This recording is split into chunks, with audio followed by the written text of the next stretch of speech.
Hey guys, today we're going to be looking at solving one-step equations that have rational number operations and how to use our calculator tool with that. So our first equation, we have x divided by 4 is equal to 1 3/10. So when we solve equations, we know we solve them using inverse operations. So x divided by 4, well, the inverse operation of that would be to multiply both sides by 4. So I get that x will be equal to 1.3 times 4.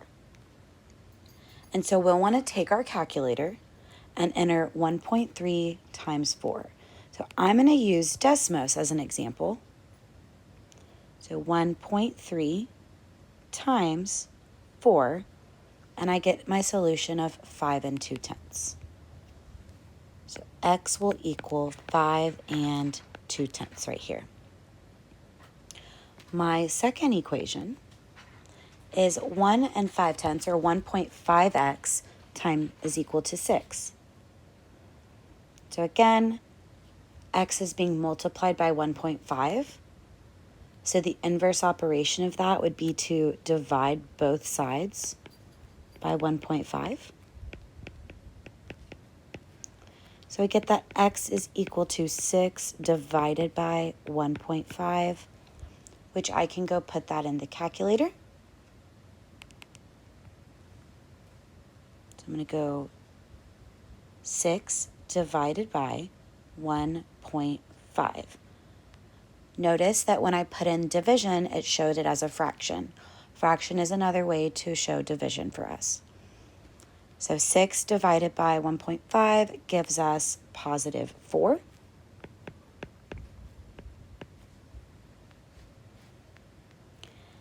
And now number 3. And I know when we look at number 3, sometimes it might feel daunting with fractions, but again, our calculator tool, helps us with this.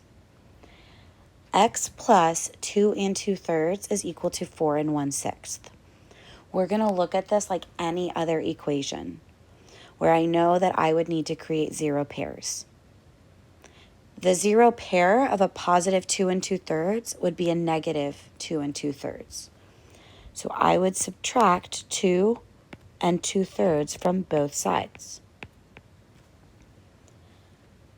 So that would cancel out, and I get that x is equal to whatever 4 1/6 minus 2 2/3 is. And when we put this in the calculator, we want to be careful because mixed numbers can be a little tricky. And so when I go to show you in Desmos, my first number is 4 1/6. So I'm going to actually put that in parentheses and say, hey, that is 4 plus 1/6. Because remember, the 4 represents the whole number, and the 1/6 represents the part. So we're taking 4 1/6, and then we are subtracting, again, another mixed number with 2 wholes and 2/3. And so when we put that in the calculator, we get 1 5/10 or 1 1/2. So make sure that when we're putting in mixed numbers in our calculator, we're showing the whole number plus the fractional part. So 4 1/6 minus 2 2/3 gives us 1 5/10 or 1 1/2.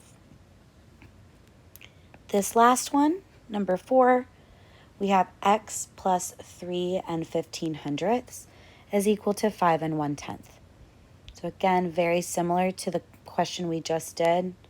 Just because there's fractions or decimals, our process remains the same, and we want to create zero pairs. So the opposite of a positive 3 15/100 would be a negative 3 15/100. So I will put negative 3 15/100 on both sides of the equation.